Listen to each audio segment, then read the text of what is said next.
Jagat maya dibuat geger dengan ritual yang dilakukan sejumlah orang di Perlihatkan bahwa suasana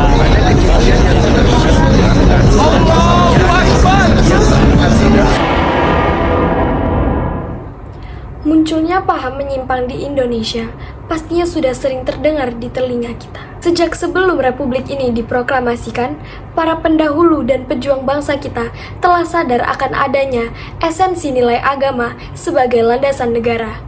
Hal tersebut mengacu pada kultur budaya masyarakat Nusantara yang bisa dikatakan religius, walaupun masih terdapat paham animisme dan dinamisme. Di dalam Undang-Undang Dasar 1945 dan Pancasila pun ditekankan bahwa masyarakat bebas untuk memilih agama dan keyakinannya masing-masing tanpa adanya campur tangan orang lain, termasuk campur tangan negara. Namun demikian, seiring dengan perkembangan pola pikir masyarakat dan pengaruh era globalisasi telah merubah peta spiritual yang ada. Secara hakiki, pemerintah menginstruksikan bahwa seluruh warga negara Indonesia wajib memeluk agama dari salah satu agama yang diakui negara tanpa terkecuali. Paham ateis tidak diperkenankan ada di bumi Indonesia. Marilah kita simak penjelasan setelah ini untuk mengetahui bagaimana paham menyimpang atau yang biasanya kita sebut sebagai aliran sesat dapat muncul di Indonesia.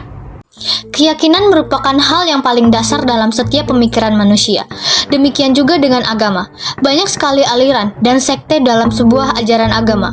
Tidak hanya agama Islam saja, tetapi agama yang lain juga terdapat hal yang sama. Hal tersebut didasarkan pada pemikiran setiap insan dalam mempersepsikan pandangan sebuah ajaran agama berbeda-beda. Lingkungan, faktor pendidikan, dan pengalaman menjadi sifat penentu seseorang dalam memahami suatu ajaran yang bisa menghasilkan sudut pandang yang berbeda. Apalagi di dalam kehidupan demokrasi, kita mengenal kebebasan berpendapat yang juga kebebasan memaknai ajaran agama dan memeluk agama. Kebebasan berpendapat tersebut memunculkan berbagai paham baru yang berkembang. Hal ini merupakan buah dari keanekaragaman yang ada di Indonesia. Konsekuensi sebuah negara yang terdiri dari beragam kultur dan budaya pastinya membuahkan perbedaan empati maupun simpati dalam menelaah sebuah ajaran. Perang keyakinan telah ada sejak zaman dahulu. Bahkan yang terjadi dalam sebuah syiar agama adalah sebuah fenomena mempertahankan keyakinan. Akan tetapi, perlu diingat bahwa kebebasan berpendapat harus sesuai dengan koridor yang ada. Demikian pula halnya dengan kebebasan beropini dan memeluk suatu agama. Beberapa alasan yang menyebabkan timbulnya isme baru di kalangan masyarakat, selain karena faktor internal karakter dan keyakinan pribadi, juga karena pengaruh eksternal sebagai akibat dari kurangnya nilai spiritual yang mantap dalam sistem kemasyarakatan. Kurang intensnya syiar agama dalam masyarakat, melemahnya nilai toleransi dan interaksi antar masyarakat.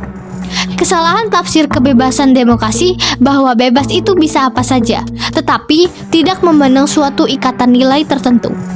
Desakan arus global, serta kemungkinan intervensi kepentingan politis tertentu. Ajaran Lia Eden maupun Ahmadiyah, Salamullah, Isa Bugis, Bahai, Al-Quran Suci, dan yang baru-baru ini merebak Al-Qidayah Al-Islamiyah, yang disebut sebagai paham menyimpang, merupakan suatu fenomena yang patut diwaspadai. Fatwa MUI yang telah menerbitkan aturan dan garis-garis besar definisi paham yang menyimpang sebagai salah satu bentuk kepedulian umat terhadap perpecahan yang mungkin timbul akibat penyelewengan agama. Memang sebuah langkah maju menegaskan kembali regulasi yang berlaku di masyarakat. Walaupun pemerintah sendiri belum secara jelas dan tegas menerbitkan aturan mengenai hal tersebut, fenomena aliran baru bukan sesuatu hal yang gampang dimengerti. Ini adalah fenomena yang halus tapi rumit. Makanya, ketika ada protes menentang aliran baru dan diikuti aksi main hakim sendiri, sangat jelas hal itu mengisyaratkan bahwa orang Indonesia pada umumnya sangat peduli pada masalah etis, seperti berbagai masalah yang menjadi topik nasional yang biasanya berkaitan dengan agama, nilai masyarakat, adat, maupun harga diri. Sebagai umat yang baik, hal termanis yang harus kita lakukan adalah membimbing dan meluruskan mereka yang tersesat, bukan menghakimi dan menghukum. Membimbing itu butuh tenaga, otak, dan hati. Tetapi untuk meluruskan zat yang selembut dan serumit hati, kita memang tidak punya banyak pilihan. Partisipasi masyarakat dalam memberikan screening sosial sangat diperlukan. Tindak keresahan yang sudah mengacu pada perpecahan adalah kewenangan aparat kepolisian untuk menindaklanjuti. Selain itu, upaya yang paling penting juga adalah diterbitkannya aturan baku yang jelas dan tegas mengatur tentang agama yang ada di Indonesia. Mengatur bagaimana menghargai, bertoleransi, kriteria akulturasi, pengakuan keyakinan baru, dan pelanggaran norma agama. Sekian dari saya dan terima kasih.